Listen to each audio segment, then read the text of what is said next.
Okay, everybody, I think we'll get started. I think we've given a few minutes grace, but and it's I suppose it's 22 degrees outside where I am, so it's going to be difficult maybe to attract as big a crowd as we might hope. But we'll see how many more people join us. But um, again, just on behalf of the members of the Institute of Irish Landscape Institute. I'm Kevin Halpley, the president of the Irish Landscape Institute. I'm delighted to welcome you to our webinar here today, and in particular to welcome our speaker, Tim Gill, who will present to us on urban playground, how child-friendly planning and design can save cities.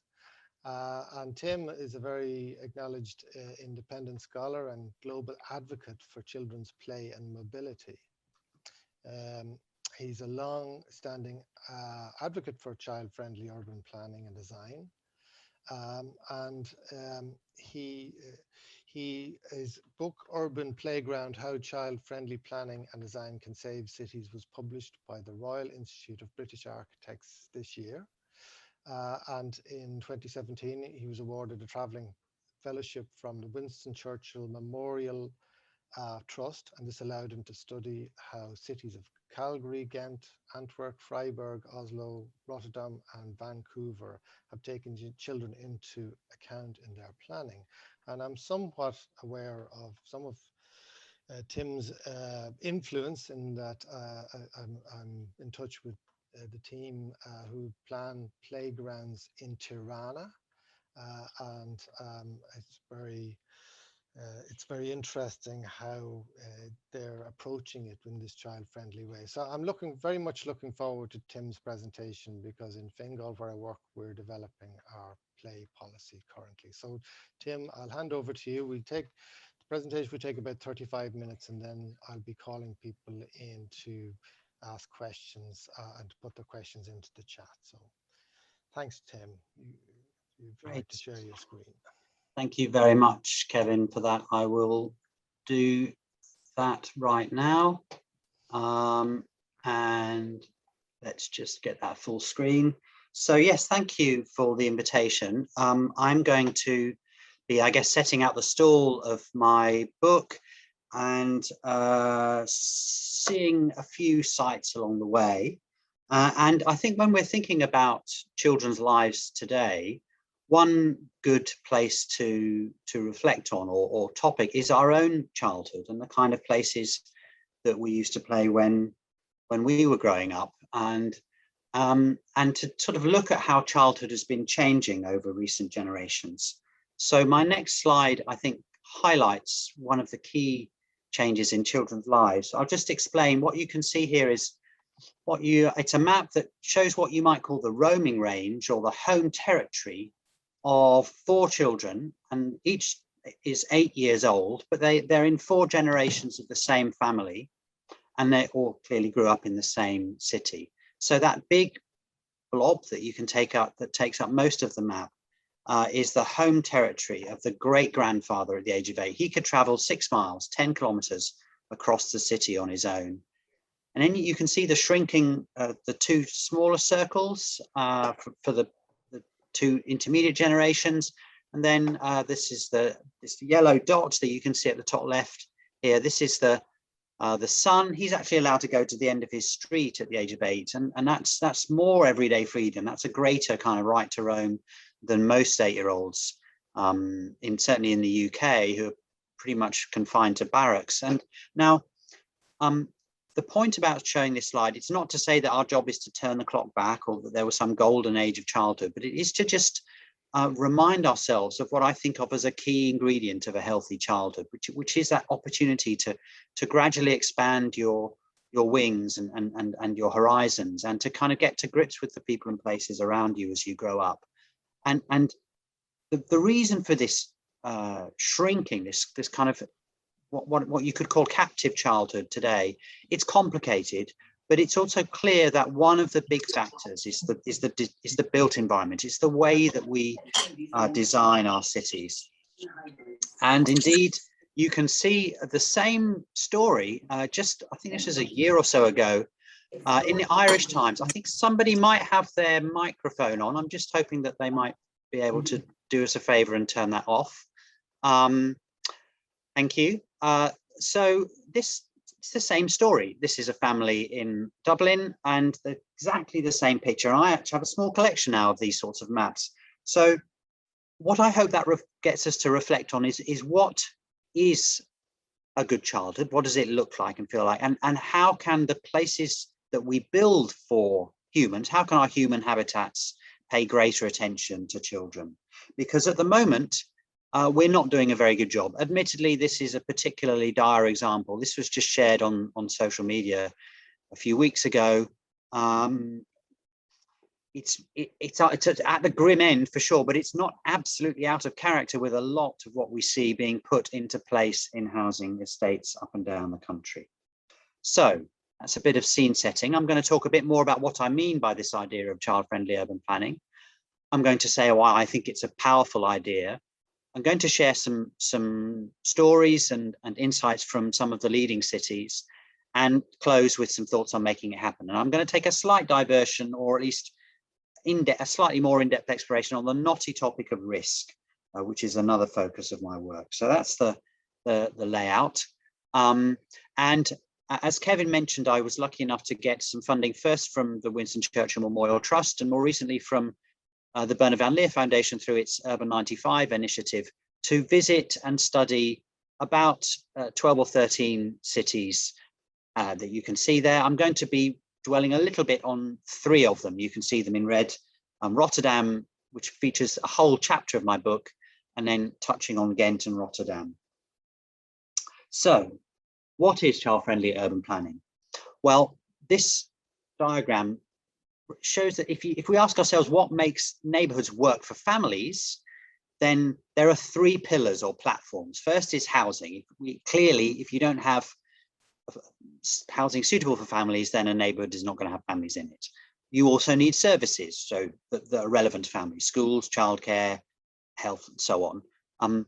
But it's the 3rd pillar, the public realm, that I'm most interested in, and that my book focuses on, because it's only when children kind of step outside of their homes and schools that they can be seen to sort of be staking their claim as citizens and to be fully sort of taking their place in society.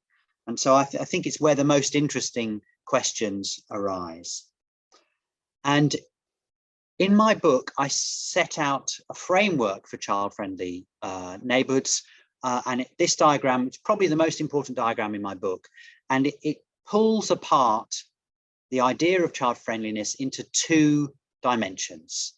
And one dimension is the kind of things that you probably think about, and that Kevin and I were talking about. So it's things to do, it's places to go, it's play space, sports, recreation, nature, just, you know, a good offer within a neighborhood. But that's only part of the picture. And you can see the other dimension on this diagram, and that's children's mobility.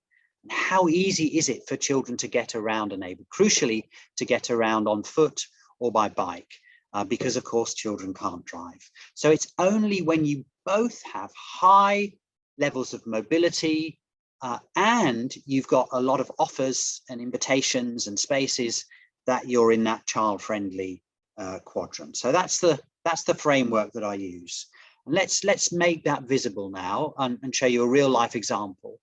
And in my book, I suggest this could be the world's most child-friendly neighborhood. So this is the eco-suburb of Vauban in Freiburg in southwest Germany. And you can see an aerial view of it there. It's apartment living, it's medium density, it's mixed use. But the crucial thing I think about Vauban is that it's, to all intents and purposes, a car-free development. And you can see a shot of one of the streets there. Look a bit more around.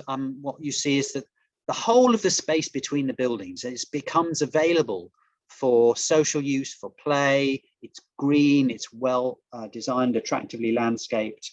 Here's a shot of another one of Vauban's streets. And here's a couple of shots of some of the other types of public space. Now, I've been lucky enough to visit Vauban twice in the last 15 years or so.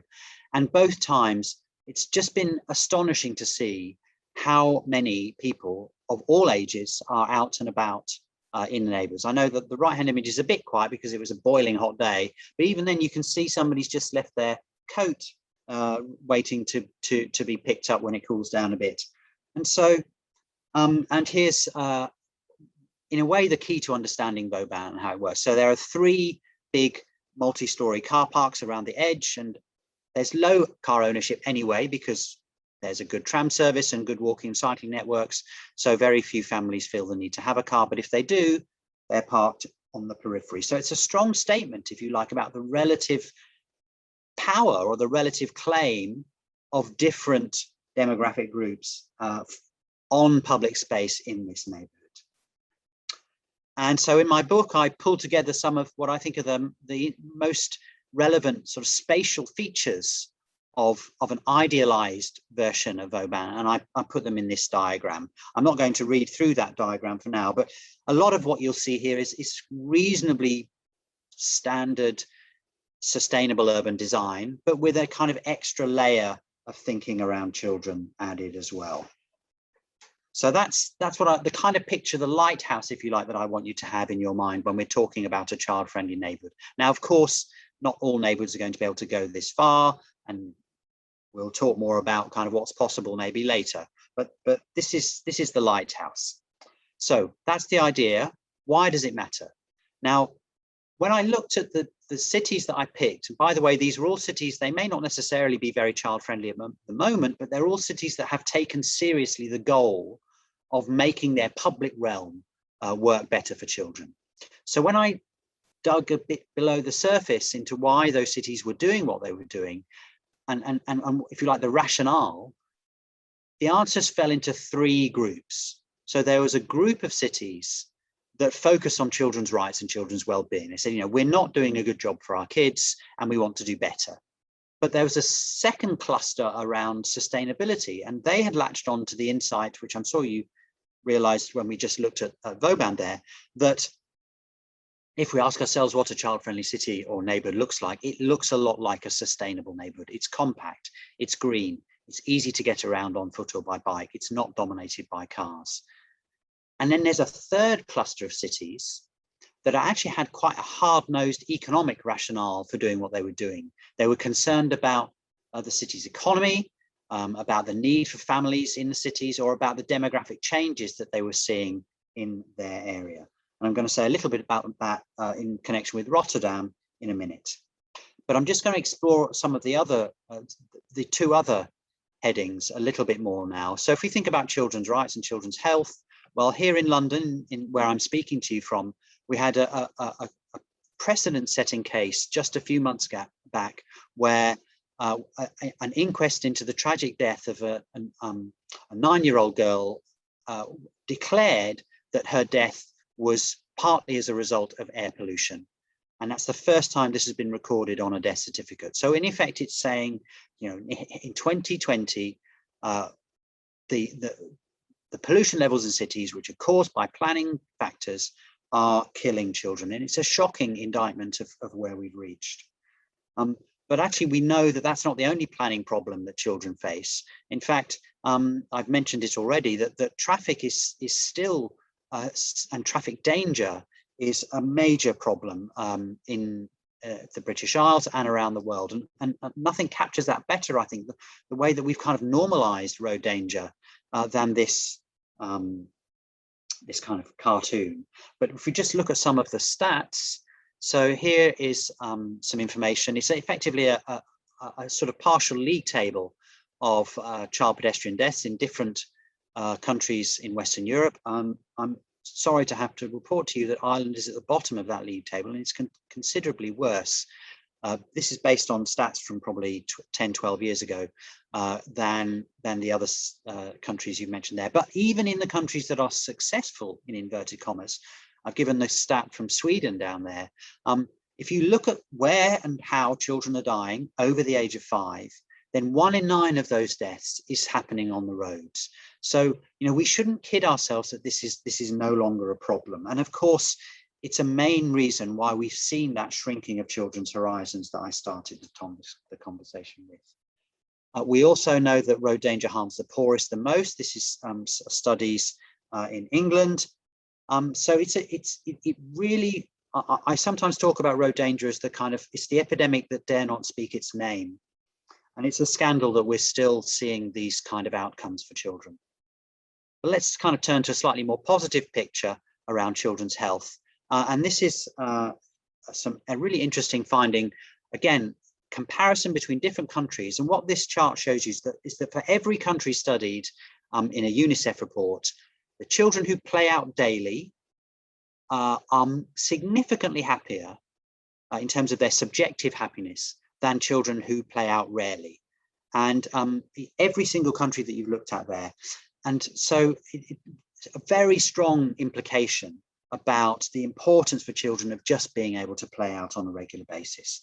And indeed, if we take the chance and the trouble to ask children for their views about where they live, then almost without exception, the messages that come back, whether we're asking children in a wealthy suburb in West London or in a slum area in Nairobi, that they like to have a chance to get around, places to meet, greenness, and they're unhappy about degradation and heavy traffic. So their views map very clearly onto that two-dimensional framework that I talked about earlier. And of course, we also know that children and young people are increasingly concerned, and rightly so, about what we're doing to the planet. And I am one of those adults who thinks we need to be much more conscious of the environmental legacy that we're leaving for future generations. And we know that that is an extremely high concern to young people themselves. So if you pull all these sort of ideas together about why this topic of child friendliness matters, I think you come up with something along the lines of this quote from the former mayor of Bogota, Enrique Peñalosa, who was really instrumental in transforming the fortunes of that city. And he talked about children being a kind of indicator species. And it's a nice metaphor, but actually I think it's literally true that in the same way that if you see salmon swimming up a river, then that's a sign of the quality of that habitat. If you see children of different ages, with and without their parents or carers, being active and visible in the public spaces of a neighborhood or of the wider city, then that is also a sign of the quality of that human habitat. So in my book, I dig into more detail in about 15 cities, 15 cities altogether. And I'm not going to go through that, but I want you to know that I break down the kind of highlights and key elements of the stories of these different cities, so that, for instance, if you're interested in streets, you can have a look at what some of the leading cities are doing that, or on public space, or on the principle of involving children, and so on. But let's just say a little bit more about a few cities. And I mentioned Rotterdam earlier. Rotterdam is the city that arguably has spent more and devoted more energy and resources to making its built fabric more child-friendly than any other city on earth. And the story behind this is really interesting. So about 15 years ago, there was a survey of Dutch cities that showed that Rotterdam was the worst city in the Netherlands to bring up a child. Now, that is not a league table that you want to be at the bottom of. And Rotterdam's city leaders realized it had a real problem. And so it brought into place and ran over 10 years or more a series of initiatives to tackle that.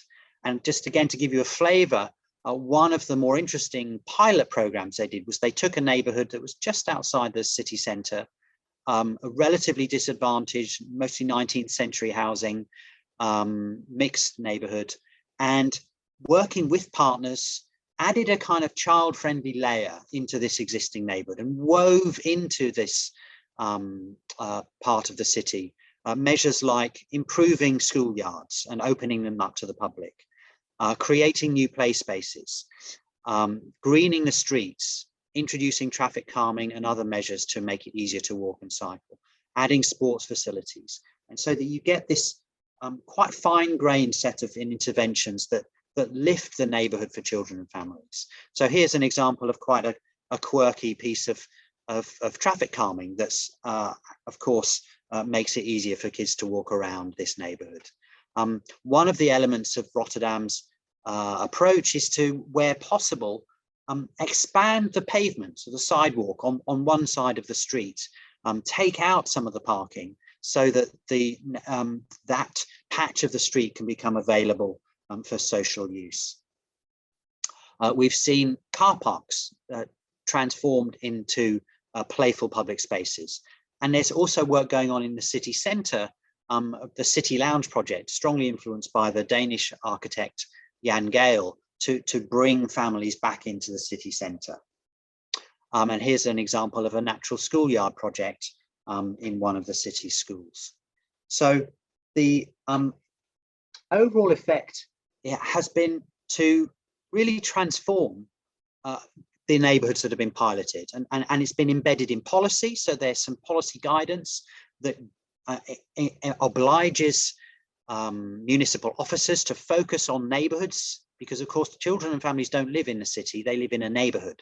So it's the neighbourhood that we should be focusing on, looking at where the streets are, where the public spaces are, where there might be gaps and how they can be filled. And as a result of all this, the city did indeed see families moving back into these target areas. So from the point of view of the politicians, this was a successful intervention. Okay, so I'm just going to quickly mention a couple of other cities. This is the city of Ghent, and this shows, I think, a good example of a sort of opportunistic approach. So this is another regeneration program. It's a big investment in a poor part of that city, and there was lots of projects going on, but part of the focus again was on public space and streets, and the child-friendly dimension of this is crucially that red line that you can see, which was a strategic pedestrian link that connects up public spaces, schoolyards, other facilities in this neighborhood, and also links into the center of the city. And it's called the red carpet, or the rode loper in Dutch. And here's you can actually see this here it is. Here it's this sort of red tiled pedestrian bit, and this runs by. This is an arts complex that was a part of the regeneration. You can see also some playful features, quirky public space features incorporated into this improvement. So that was a team within the municipality that worked alongside others involved in this regeneration program to add a child-friendly layer.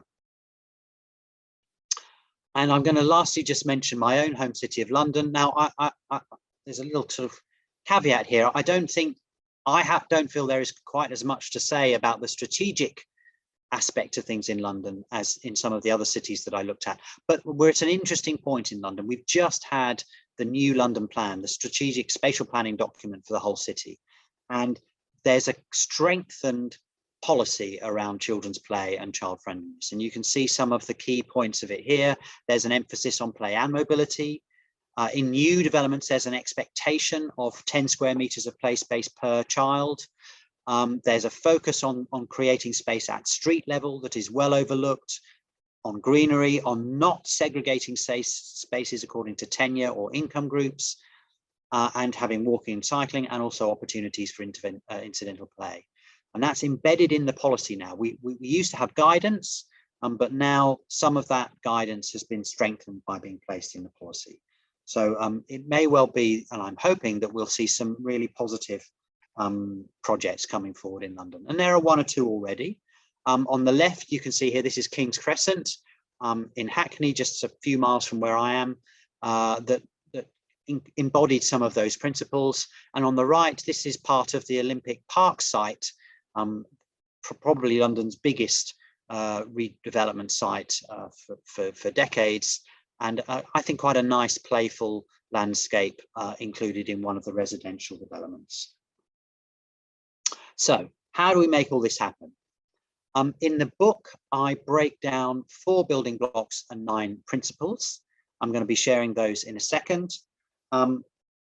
I think it's really clear, I hope it's clear already, that the challenge of creating more child-friendly places is not a technical one. It's not a matter of kind of pulling off some designs or running through some checklists. It's about building a moral and political case, about tackling head on the question about who and what neighborhoods are for.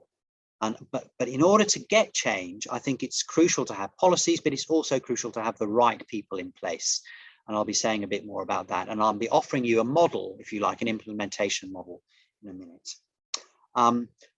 I've already mentioned in Ghent, this sort of example of being opportunistic and looking at other work that's happening in a city or a municipal area and adding a child-friendly layer onto that.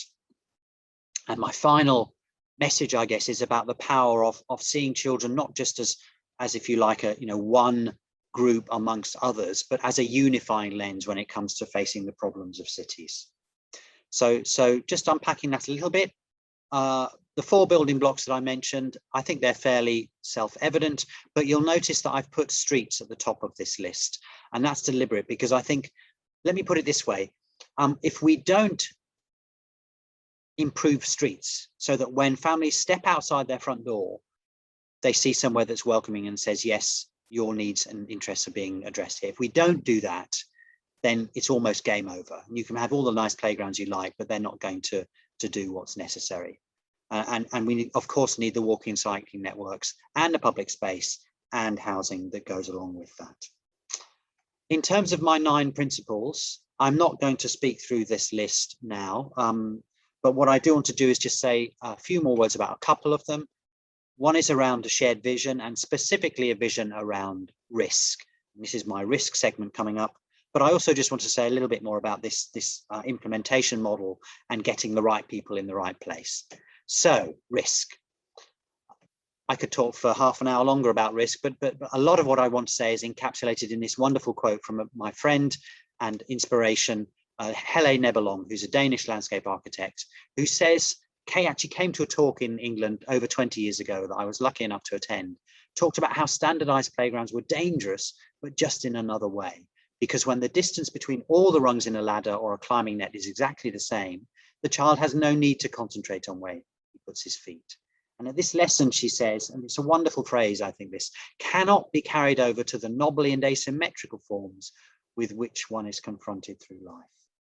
So that's the message here, that in case you missed it, that our well-meaning attempts perhaps to keep children safe are actually undermining and depriving them of the very experiences that will help them to deal with an uncertain but also exciting world. Now, I'm not a lawyer, in case you hadn't spotted, but I know a bit about the legal system here in the UK, and so I thought I'd better just check about the legal system around health and safety and risks in Ireland, and surprise, surprise, they're reasonably similar. So your primary legislation has a similar duty on duty holders as is the case here in the UK, which is taking reasonable steps. Okay, nobody's expecting you or any project to create spaces where it's impossible for somebody to hurt themselves. Reasonableness is the key.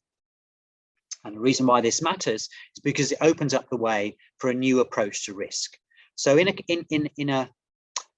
typically, when you're doing a risk assessment, all you focus on is the bad stuff. Yes, you figure out what could do harm, and then you try and control those hazards.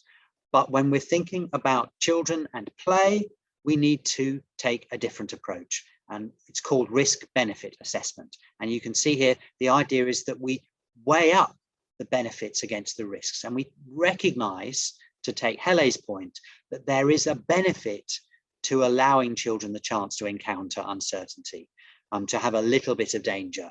And that this is not just a metaphor, but actually a tool that can be used to make reasonable decisions.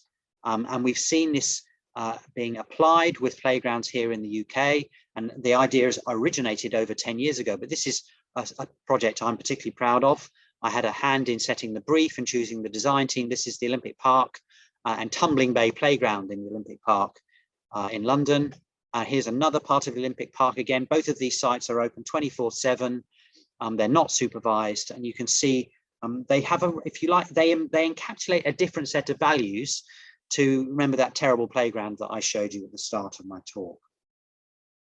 So the good news is that safety bodies and agencies around the world are moving to this balanced approach. They're making changes to guidance, to standards, to procedures, to bring in and make visible the benefits of risk. And I know there are conversations happening in Ireland about the same thing. So I think, you know, there's a real opportunity here to change the story, to change the narrative around risk and move away from what I talked about in my first book, No Fear, Growing Up in a Risk-Averse Society. It came out in 2007. I talked about a philosophy of protection around children, and instead to talk about a philosophy of resilience. Now, I promised you an implementation model, and here it is. So this is what I call a hub and spoke model, and it's mainly aimed at municipalities, but I think it could also apply to bodies like design teams and practices. And really it's about having a champion who gets things done, but who also links. So they're the hub, and then the spokes are these 5 components of links to planning and transport, investment in spaces and mobility, effective involvement, of course, crucially the involvement of children and young people themselves, a focus on residential neighborhoods, which is where families live. And the last and actually trickiest one is actually measuring the impact of what we're doing. So I'm nearly at the end of my talk. I just wanted to share, this is a quote, actually didn't quite make it to my book because I ran out of space, but this is a Norwegian civil servant and researcher. And I think it's a really clear point that, you know, we need to build the case for greener cities. And a green city is a more child-friendly city than a car city. And so the politicians, the decision makers, are really missing a trick if they're not talking about children, because by bringing children's views and voices into the debate, we're not only improving our designs and making them more accessible and better places for people to come and stay, but we are also using perhaps the most compelling tool to help us to respond to the strategic challenges that cities are going to face in the future. And there's the cover of my book. And now's the chance for me to stop and invite Kevin in. Thank you very much. And thank you, Tim, on behalf of the members of the Irish Landscape Institute and our attendees here today. And just if people would like to put their comments and questions into the chat, I'll come to you in turn. But if I might just ask you very briefly, you mentioned leadership and the champions in terms of this, and I can very much see how that's relevant. But in your experience, in the best examples of where we have child-led urban design, where is that leadership? Where are those champions coming from? Is it, you know, in terms of the really, I suppose the examples that have made the most progress quickly? Yeah. Well, certainly in terms of quick progress, you're looking at mayors and, you know, the sort of senior politicians. And you and I talked about Tirana before this talk, and Tirana is a very good example of a mayor who actually initially, almost by accident, discovered the power of a children's focus. And in his case and in his city, this is a city that has practically broken from decades of political chaos and indeed planning chaos. But he realized that the children could almost become a symbol of the city's rebirth and could help elevate the conversations and the programs out of the really partisan and indeed violent politics of that city. So that's one example. It may be, you know, not all cities are facing those sorts of existential challenges, but I can see other cities that have had that political leadership. But I also don't want to underestimate the power of an official. It may take a bit longer, but Ghent is a good example of where actually a lot of the good things that I saw and that have been happening in that city are really down to one officer who used to be the playground officer. You know, her job was to manage the cities, fix equipment, springy chickens, and all the rest of it. And she realized that they were doing a hopeless job, and that was a terrible model.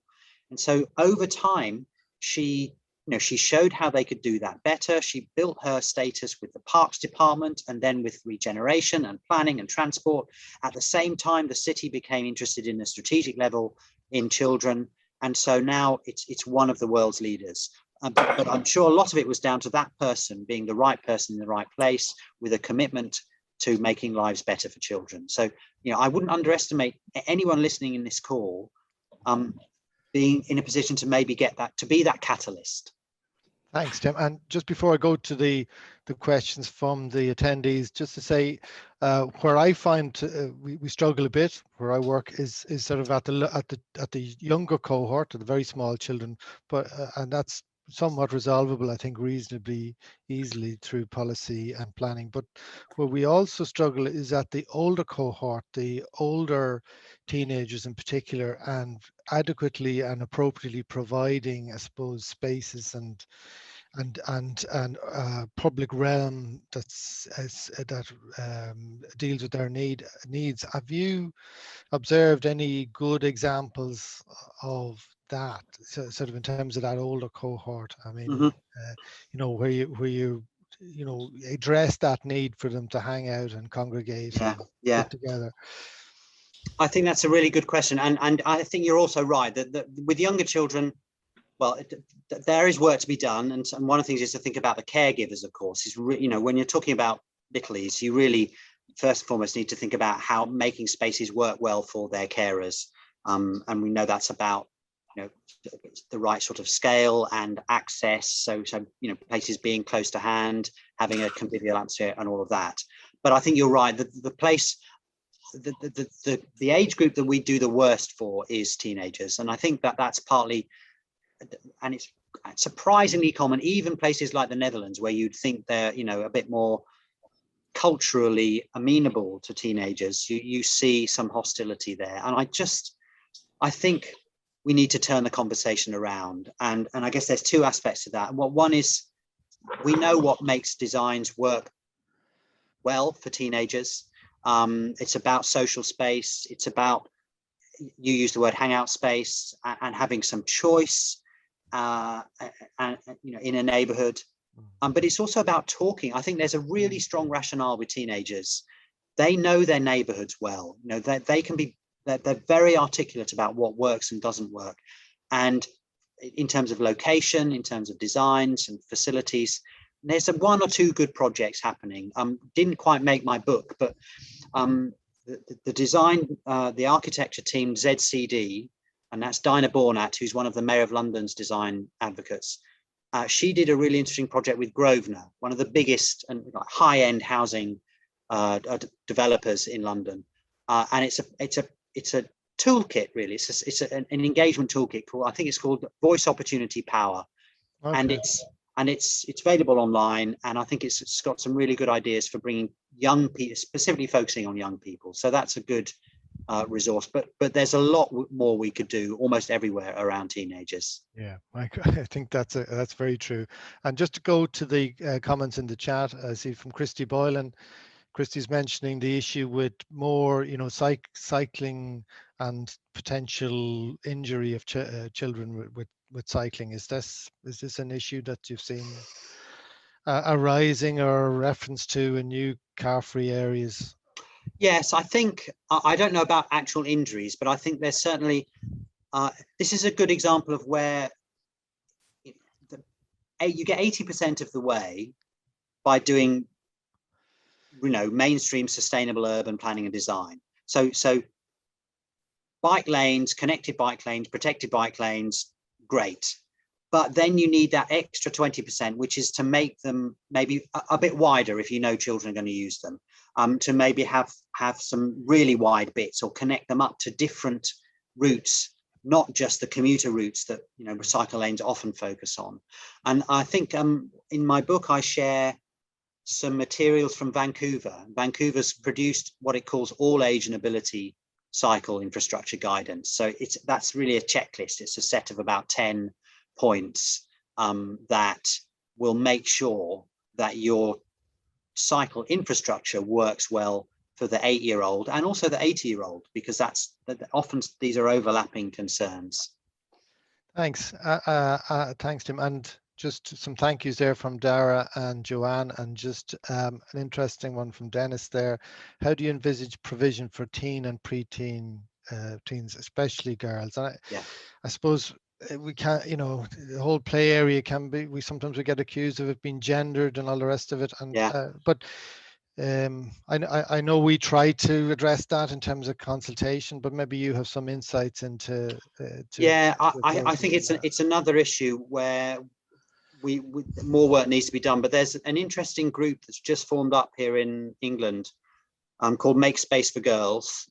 You can find them on Twitter, where they're very active, and partly they've just done some great work in shining a light on how neglected girls are in terms of, you know, the public parks and play spaces. And I mean, my own, so I'm still learning on that, I think, but I guess one thing I again, apart from the same sort of things I was talking about earlier around teenagers generally, is actually talk to, involve girls. There's some really nice work in Vienna, which I write about in the book, around, so Vienna had a strategic focus on what it called gender mainstreaming, going back 20 years. And part of that focused on parks, focused on girls and young women and getting them involved in improvement programs. I think so that might mean different activities on offer compared to the ones that we might traditionally expect to see. So a bit of a move away from ball courts, or maybe to different types of sports. But also I am a strong believer in a kind of naturalistic palette, if you like, a kind of naturalistic dimension to public space. And that's not just a personal preference. I think it's very clear. You speak to anybody of any age, and one of the things that they want to see more of in public space is greenery, is trees, it's, you know, but that also has the advantage of I think, making spaces less gendered. And especially, you know, with a good designer, I have to say Helle Nebelong is right up there as far as I'm concerned. You can see how the spaces just avoid some of the pitfalls of a kind of standard, you know, off-the-shelf shopping list of bits of kit that not only are gendered, but even if you just look at boys, your standard playground often just privileges, you know, the beefy alpha male who's only concerned with climbing as fast as possible and showing how much stronger they are than their mates. Now, I'm not saying that they have no claim on, you know, that personality type should be, you know, brushed aside, but I think equally there are many people whose hopes and wishes for public space are not well served if all we do is focus for, you know, sort of boisterous men and boisterous boys and young men. Yeah, and I think going back to our earlier discussion on teenagers, a lot of the equation that's been made in the past is in terms of provision for teenagers being around organized sport. And I think in our own situation where I work, we're trying to, I know skate parks have been very good in terms of moving the dial in favor of less organized and more free form sort of get-togethers for teenagers and young people. But we probably need to add infrastructure around that. I have Emma Allroyd just saying that she is a complete believer in your approach and principles, and referencing community participation. Do you want to maybe speak to that a bit? Yes, and I can see, and she particularly asks about risk and sort of what you might call pro-risk, or I've heard the term risk forward, which I like. That's an American. So one of the interesting things about this risk debate, you know, which I've been involved with for 20 years, you know, so it's been a long journey and we're still making progress. And clearly, remember that playground I showed you at the beginning of my talk, you know, that's partly driven by an excessive risk aversion. So we're not there yet. But even in the States, you know, the world global capital of risk aversion and litigation fears, we're seeing a real shift in playground and playful public space design, and some really interesting work going forward that takes what's sometimes called a risk forward approach. And I think a couple of things to say. First, it has always been the case that different people are on a different point in the spectrum when it comes to their appetite for risk. You know, personally, Some of us like, I quite like flying big kites.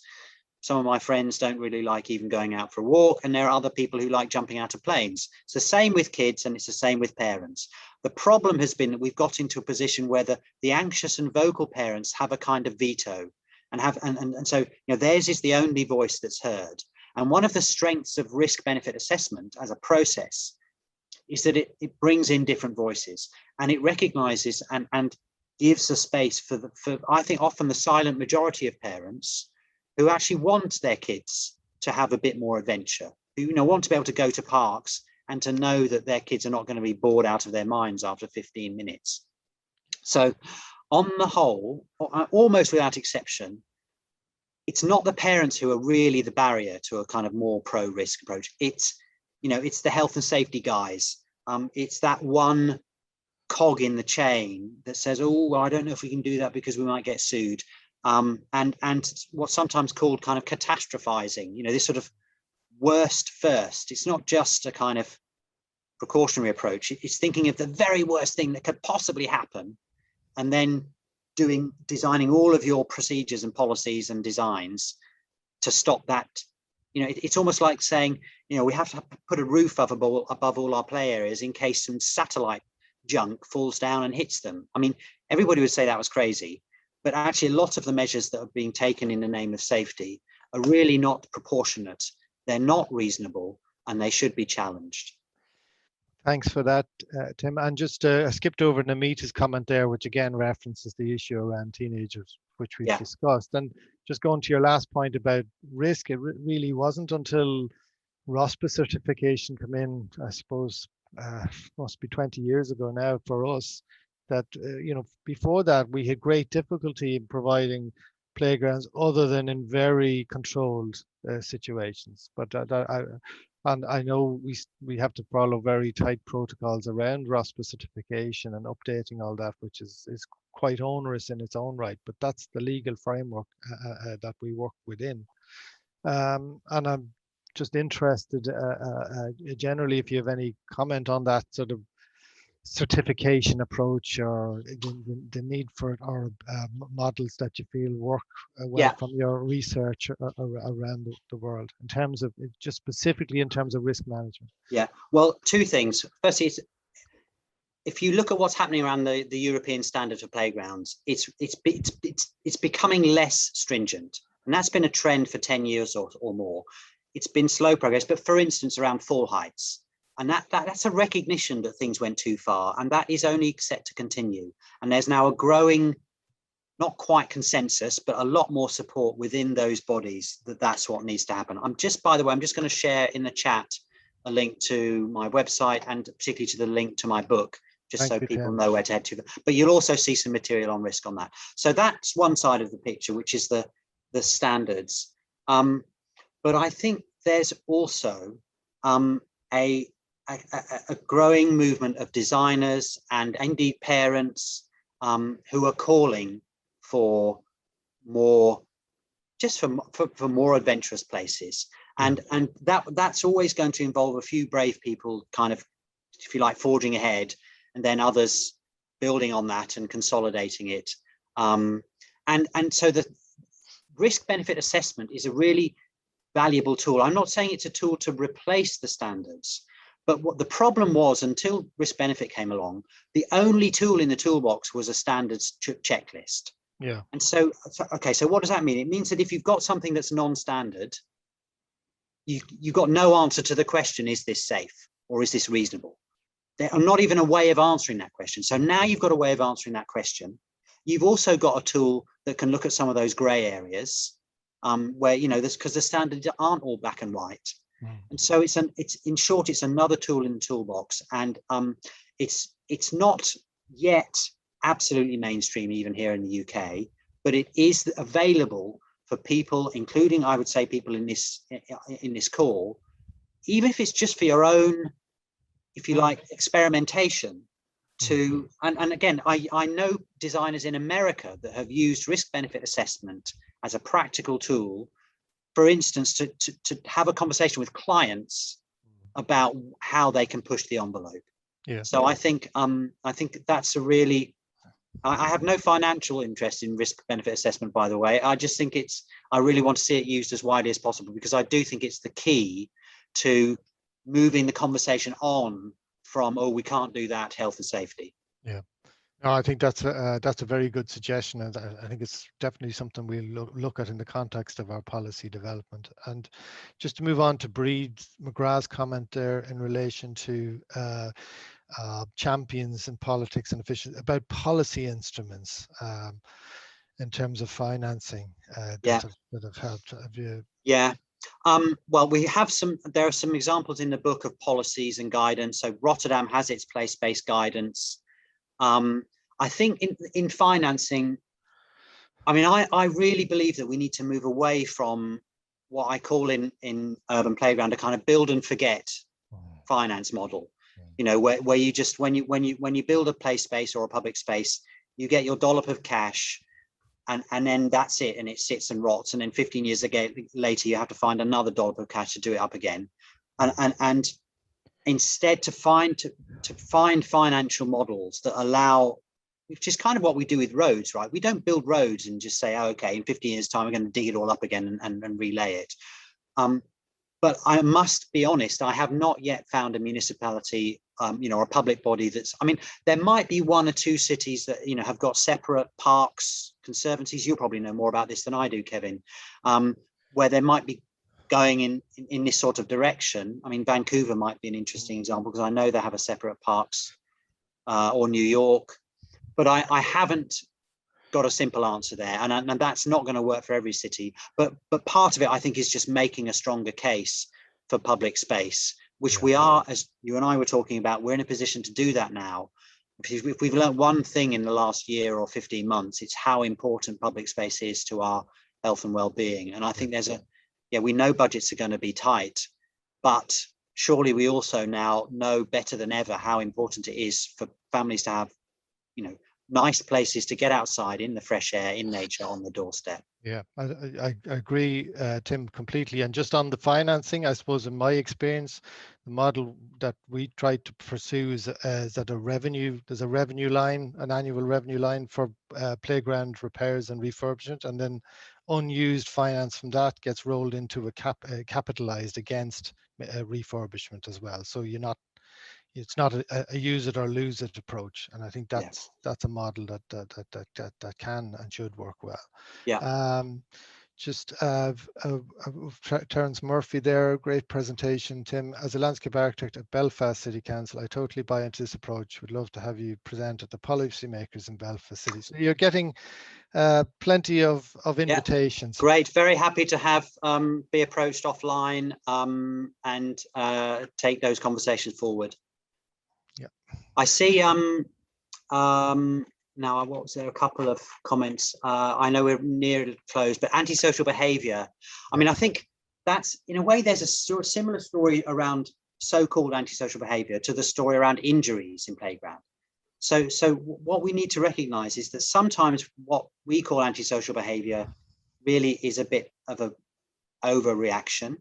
And, young people have always, and children, sometimes get things wrong or do stupid things. I know I did when I was a kid. And so we need our responses to be proportionate. And I think it's a spatial justice issue here, that if in effect we say to kids, we're only going to create places for you if you never ever do anything stupid or or troublesome. Well, that's just an unreasonable expectation. But I think we can do some things with design and actually making sure that the spaces are actually in parts of the city that work well for teenagers. And sometimes the teenagers get chucked way around the back, where of course it's then going to be a focus for problematic behaviour. I think Rotterdam is actually quite good on that. And in general, I think there's some interesting work being done on that. But, young people themselves, I come back to this, are very clear about location. So one of the questions we should be asking young people on a much more regular basis is not what do you want, but where do you want it? I am just going to briefly touch on fencing as well, because it's a hobby horse of mine. And again, Emma mentioned this. And Emma, I think you're right that it is crazy that we should always be saying, or that cities have guidance that says, you need a fence and it needs to look like this. Really, we need a much more thoughtful and nuanced approach to what I call boundary definition. Yeah. And sometimes, of course, you need some boundaries. Sometimes they need to be pretty tough, but sometimes you don't need them at all. Sometimes they could be softer. Or so the Tumbling Bay playground in the Olympic Park that I showed in the slide, there is no hard boundary between that playground and the wider park, which dogs can go in. But actually, it's not that easy to get into the playground apart from through the cafe.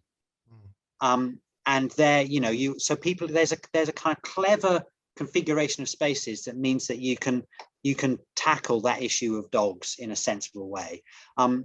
And again, a thoughtful process, a thoughtful design process with designers who are given greater scope to explore different types of boundary will help crack that. And by the way, certainly in London, sometimes so-called dog-proof fencing actually makes the problem worse, because what you get is dog owners bringing their dogs into playgrounds because they know they won't run away. Yeah. Tim, I know exactly what you're referring to there, but listen, the hour has caught up with us, and we pride ourselves on keeping to the hour exactly. So really, on all our behalves, I'd like to thank you for your thoughtful and insightful presentation, and it really thought-provoking for us, and lots of good information and links for us to follow up on. If you don't mind, we might send you the questions that we weren't able to get to, and you might be able to revert to us if you have time to and we can come back to the members who've submitted them. But as I said, on all our behalf, thank you very much for your presentation, and particular thanks on my behalf to Owen O'Brien, our treasurer, and to Anne Doherty for making this event possible today. So Tim, we look forward to seeing you on this side of the pond before too long. Yes. And I look forward to seeing all the members here present at our AGM, which is coming up in 2 weeks' time. So Great. So thanks again, Tim, and thanks to everyone who came in from the heat to participate and showed their true colors today. So bye, everybody, and thanks for attending. Thanks, Kevin. Great chairing, and thanks to the team as well. Bye-bye. Bye, Tim. Bye for now.